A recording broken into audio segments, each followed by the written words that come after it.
Okay, so in this video, I'm going to share some things that were a little challenging for me, at least when I started, primarily with the handwriting and some of the words in Swedish. One of the things that confused me at first is the S's.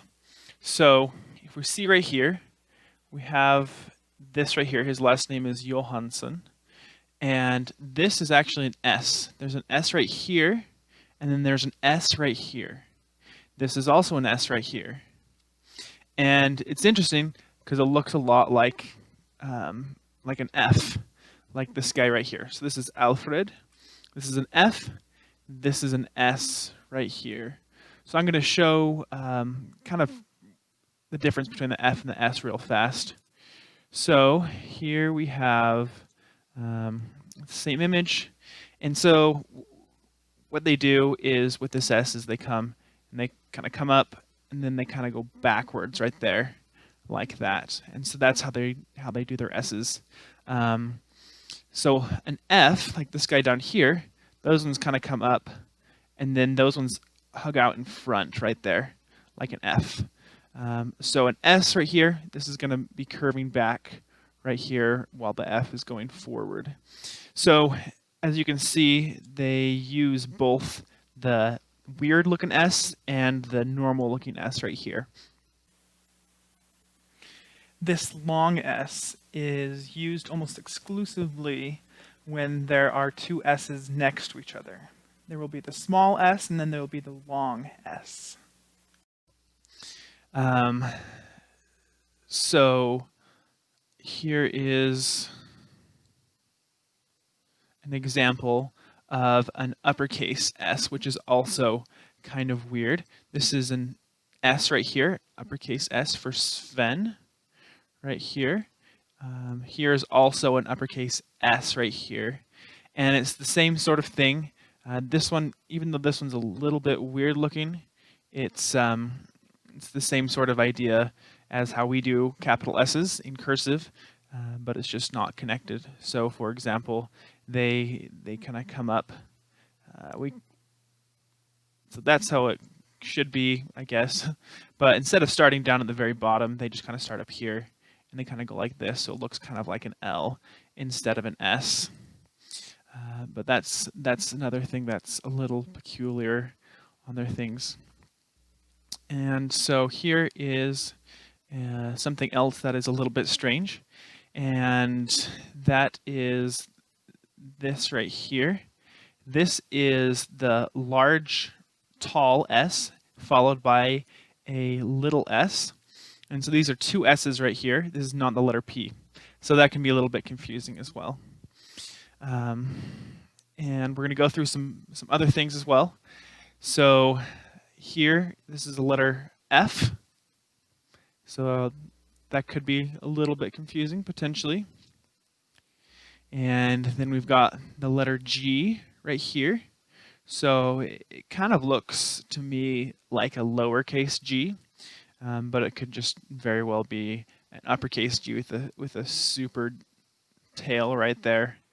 And here's another example of a G, Greta, right here. And something else that's interesting is that the R's are done kind of weird sometimes. So right here, Lars, L-A-R-S, this is like a capital R that we do it. So that's kind of interesting. That's not exactly how we do it.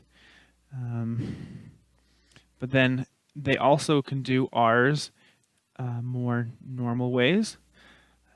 Like right here, here's Lars, and they do it like how we write without cursive, the letter R. So that's kind of different as well. They have several ways of writing the letter R in cursive. Here's another R, lowercase r right there. And then here's last example of R's. Here's how we think of doing R's, Oscar, Werner, etc. So there's different ways that they do those things. And something else as well is they'll sometimes abbreviate names. So like right here, they abbreviated the last name right here, Jonsson, and they just put an S and then a period, and they'll do it also for daughter. Their last names, the girl's that's last name's daughter, they'll abbreviate it DR, DTR, a bunch of different things like that. So something else is that with Swedish that was written back in this time, they sometimes will, especially with like places, they'll add an S to the end of it, and sometimes they'll add a D to the end of it. But as a general rule of thumb, what I've discovered is that if the gist of the word, the bulk of it is the same, it's most likely going to be the same word. So if you want some examples of this, there's a good site called the Swedish Genealogy Guide, and it's found on swedishgenealogyguide.com. And you go to Learning Center, and then they have some really good things for reading handwriting and understanding the language a little bit more in the scope of genealogy. So as I was saying, when the root word is going to be the same, the word is about going to be the same. That is going to be something I'm going to show you right now with the word meaning marriage. So this word right here, this WIGDE, that is referring to marriage. And so when you're looking through a book and you're trying to find the section that covers the marriages, then you'll look for something that has the same sort of root, WIG, and the W and V's are kind of replaceable in many things in this time. And so you look for kind of like the root of VIG, WIG. So if we were running across this one right here, you can see right here, it's a little bit harder to see, it's a VIGDE. And so there we go. These are referring to people who are getting married right here. And so sometimes you have to look a little bit harder, as you can see, because up here this is not anything that has the word marriage in it until right there. And then also here's another example right there. VIGDE. It's just pretty simple. There's a introduction to this word right here, but it's the same one. These are marriage records. And here's another example right here. So if it looks pretty much the same, you can probably guess that it's going to be the same word. And as you get more experience, you'll be able to tell more confidently as well. So here's also kind of the same sort of thing with birth and baptism. So this word right here, födde and döpte. So birth and baptism right here. And so if we're trying to find the section of a book that has the births and baptisms, we go to looking for words like these right here. So like here's an example. If we're going through, we can see that right here, if you look really hard, it's FODD, and the O has like the two dots above it basically. And here's the DO with two dots above it, or sometimes they use just a line, PT, etc. And here is another example. This one's more clear. It's just right there. Perfect. We know that these are the birth records that we're wanting. And then here's another example. This one, they don't have a title kind of like they do in the other ones. They just have the year. And so if you look on this side right here, you can see that it says födde right there. And then here's the baptism as well, and the days that those happened. And those are usually on the far left side for the most part. And something else is if you're going through and you notice that there's not headings for these guys, like sometimes there will be not headings, then you can just go back pages until you find one that has a heading, and then you can know what each of the columns are representing. So here's something else. DR can mean daughter right here. This is referring to daughter, and DR can also refer to male farmhand, a guy who's single, who's helping, earning some money, etc. And so that can be a little confusing as well. And they also put titles in front of the different people. Like, so he's a farmhand, Magnus. This is the daughter, Anna. This is the wife, Maria. This is the son, Anders, etc. And then something else that can be a little bit confusing is this symbol right here. It's this kind of loopy looking thing. It looks kind of like they wrote an H or an N kind of down below the line. And what it is exactly is it's referring to a village or farm. It's the name of it. So it's an abbreviation is what it is. And in most cases, it stands for Golden, G, A with a circle above it, RDEN. But in any case, this symbol will mean that it is a village. And so the way that they draw, so like imitating this right here, they kind of come to a G right here, and they kind of do that, and then they kind of just flourish it off right there. So if you ever see that kind of symbol like this, then you know that whatever they're talking about is a village.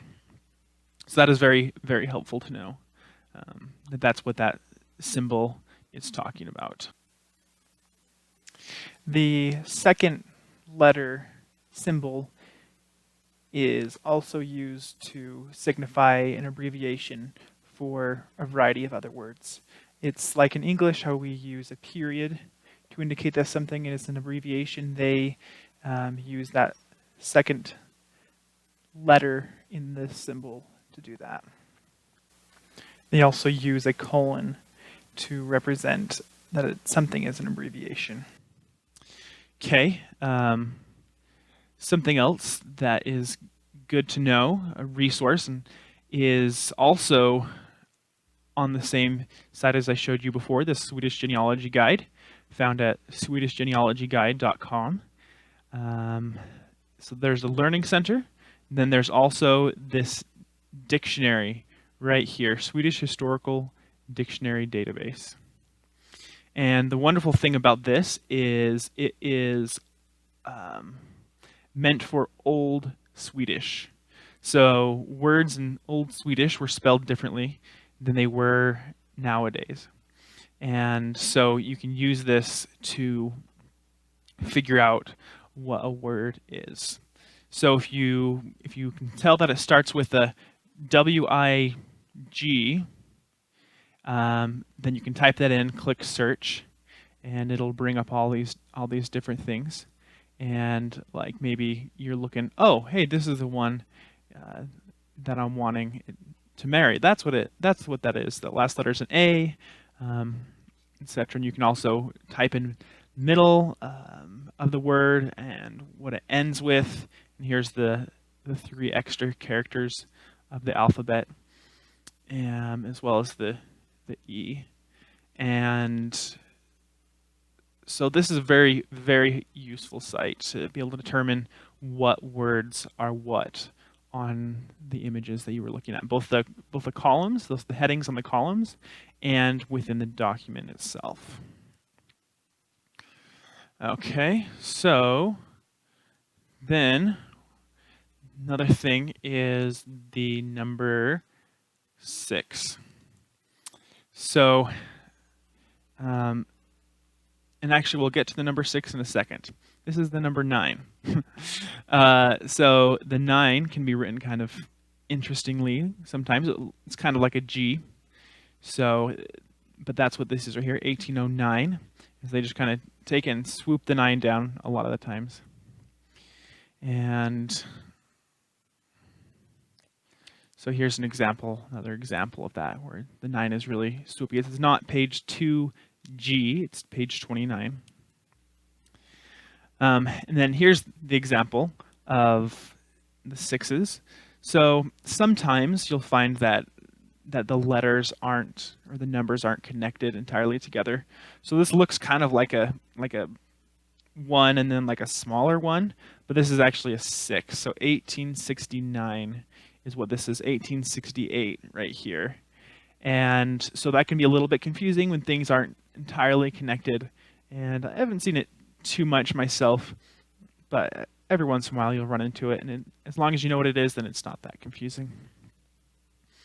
Okay, something else is the fact, oh, here's another 6 right here. Disconnected like that.